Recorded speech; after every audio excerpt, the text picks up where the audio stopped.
No vídeo de hoje eu vou explicar para vocês o que esse macacão que está aqui do meu lado, um piloto que já foi famoso, o Autódromo Internacional de Curitiba e Ayrton Senna, tem a ver com essa história.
O que representa o macacão de um piloto?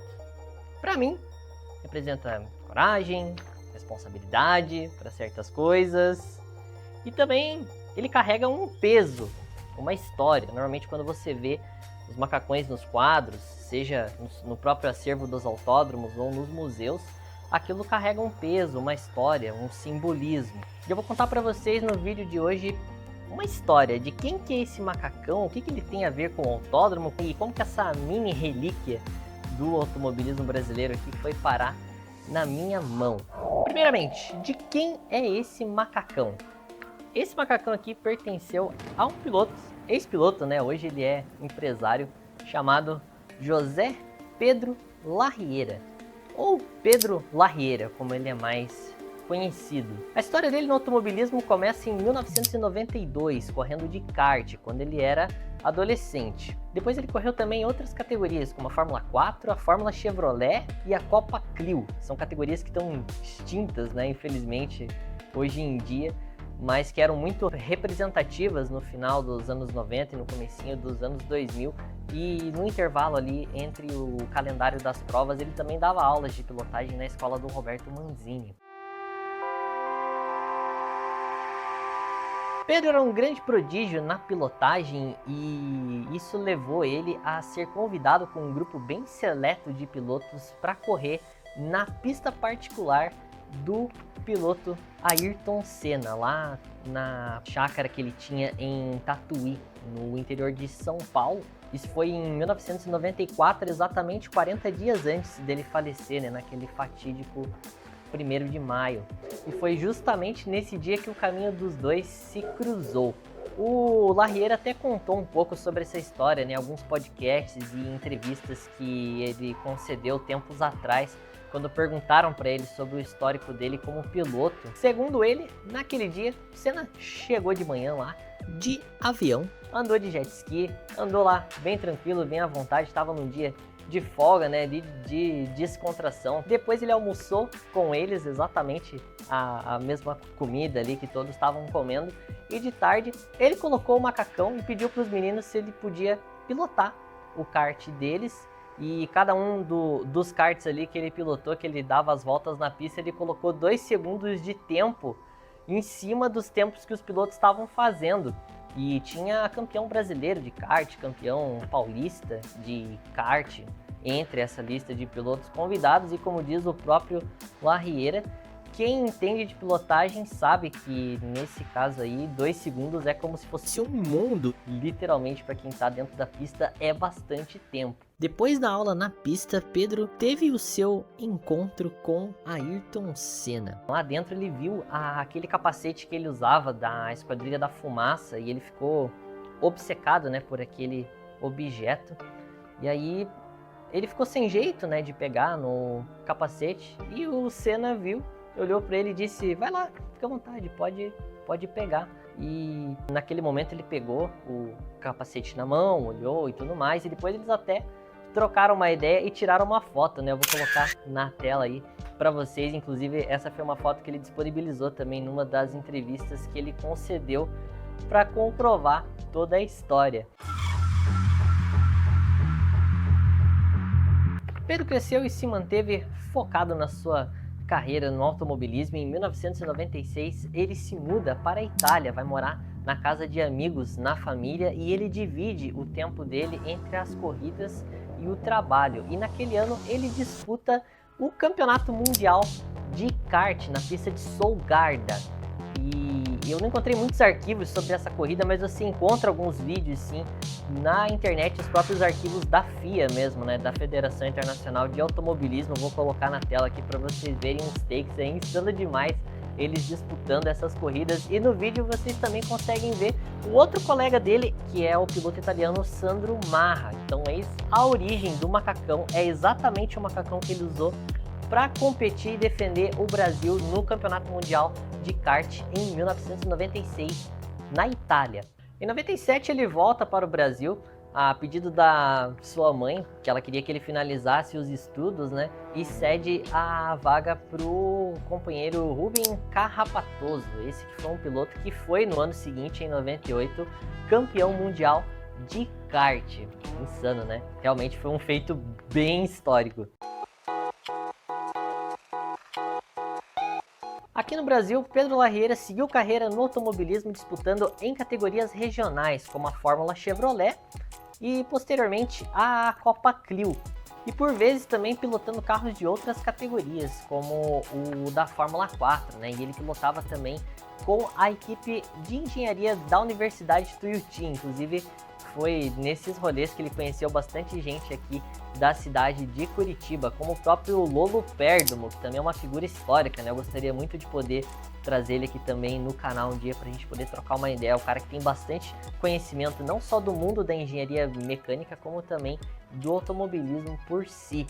Até tem esse vídeo no YouTube, né, no canal do Lolo, que eu vou colocar aqui na tela para vocês, dele dirigindo um Fórmula 4, uma corrida que ele ganhou mesmo no Autódromo Internacional de Curitiba. Tem o depoimento dele. Tivemos um problema no warm-up, fizemos o 7º tempo, mas tudo bem. Largando de nono, passei na primeira curva em segundo, onde consegui ultrapassar todo mundo e consegui passar o segundo e ganhar a corrida. Mostra também no vídeo ali um pouco da equipe, né, de estudantes que participava dessas provas, dessas corridas lá no começo dos anos 2000. E na Copa Clio ele ficou até 2006, quando ele decidiu que estava na hora de parar de correr, depois de 14 anos aí da sua vida dedicados ao automobilismo.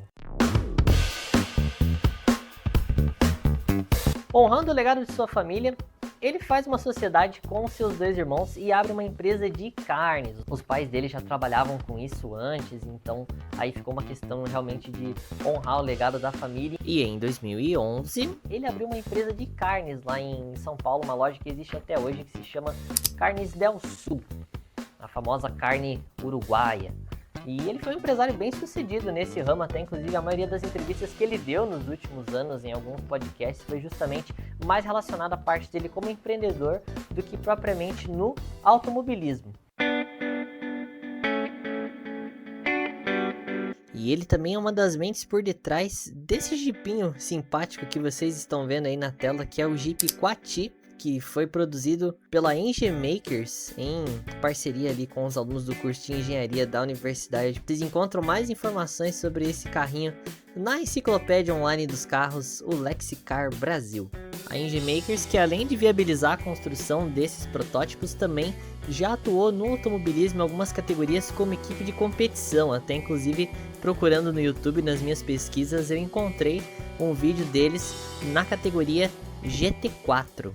Mas isso não significa que ele deixou a paixão pelos carros e pelas pistas, né? Muito pelo contrário, sempre que ele pode ali, ele mantém esse hobby de ir até o autódromo, às vezes fazer um track day, ou então tá sempre nos bastidores ali de algumas corridas, não só aqui no Brasil, mas também ao redor do mundo, né? E entre o pessoal que é fã de automobilismo e vários pilotos que ainda correm, né, em diversas categorias, ele ainda é uma figura muito conhecida, ainda é um cara famoso nesse ramo, mesmo depois de tanto tempo. Tá, mas nessa altura vocês já devem estar se perguntando pra mim, Will, se esse macacão é tão importante, como é que ele veio parar na tua mão?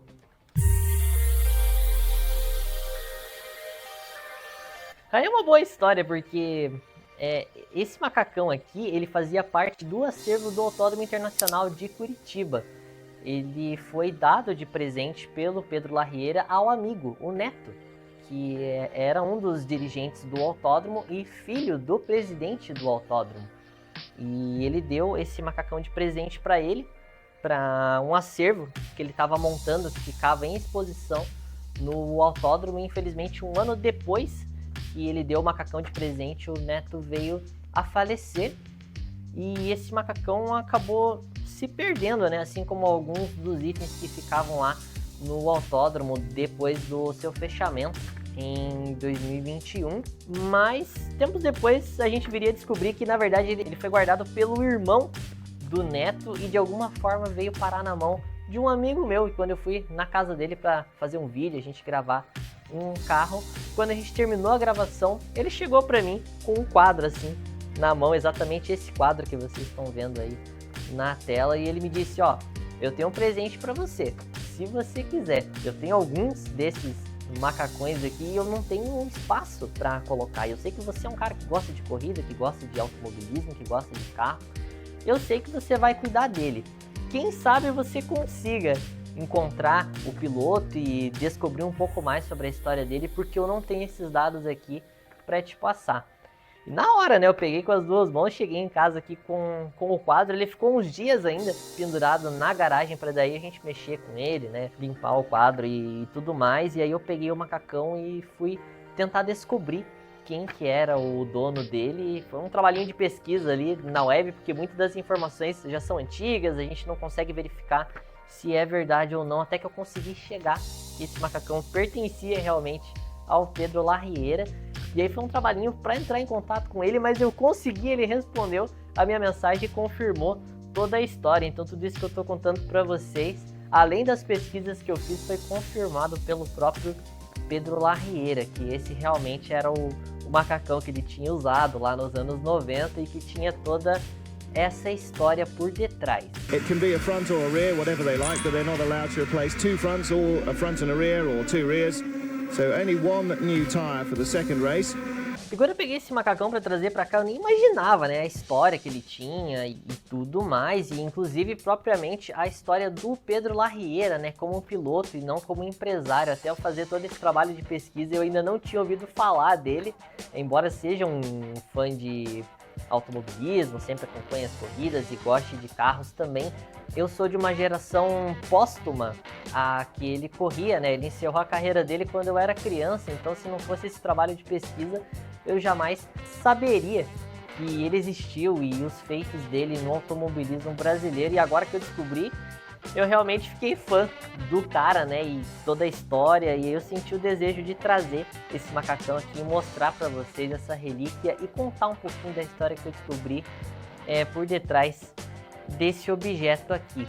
Eu tô esperando só o Pedro Larriera me responder de volta, né? Ele falou que de vez em quando ele vem aqui para Curitiba, então vamos ver se um dia ele vier para cá e a gente conseguir conversar, se eu consigo trazer ele aqui pro canal pra gente gravar alguma matéria, alguma conversa, até mesmo para ele contar mais histórias, não só a respeito dessa época lá que ele correu na Itália, mas também das outras provas, né, que ele já competiu no automobilismo brasileiro. Para mim seria algo para lá de interessante poder ter ele aqui num vídeo exclusivo. E é isso, se vocês curtiram, deixem o seu like, se inscrevam no canal, comentem aí se vocês conheciam essa história, se vocês já tinham ouvido falar do Pedro Larriera, se vocês acompanhavam as corridas naquela época, se vocês assistiram as corridas aqui no Autódromo Internacional de Curitiba, como que era, como que foi a experiência. Deixem nos comentários. Esse vídeo aqui foi realmente uma sessão nostalgia, né, mais para contar a história para vocês aqui. Quem sabe no futuro eu traga mais vídeos aqui contando, né, sobre o autódromo e sobre as boas histórias aí, não só daqui, mas também do universo do automobilismo de modo geral. Um vídeo, uma playlist para vocês conhecerem o trabalho. Tamo junto, galerinha. Obrigado por assistir o vídeo, obrigado pela audiência. Até!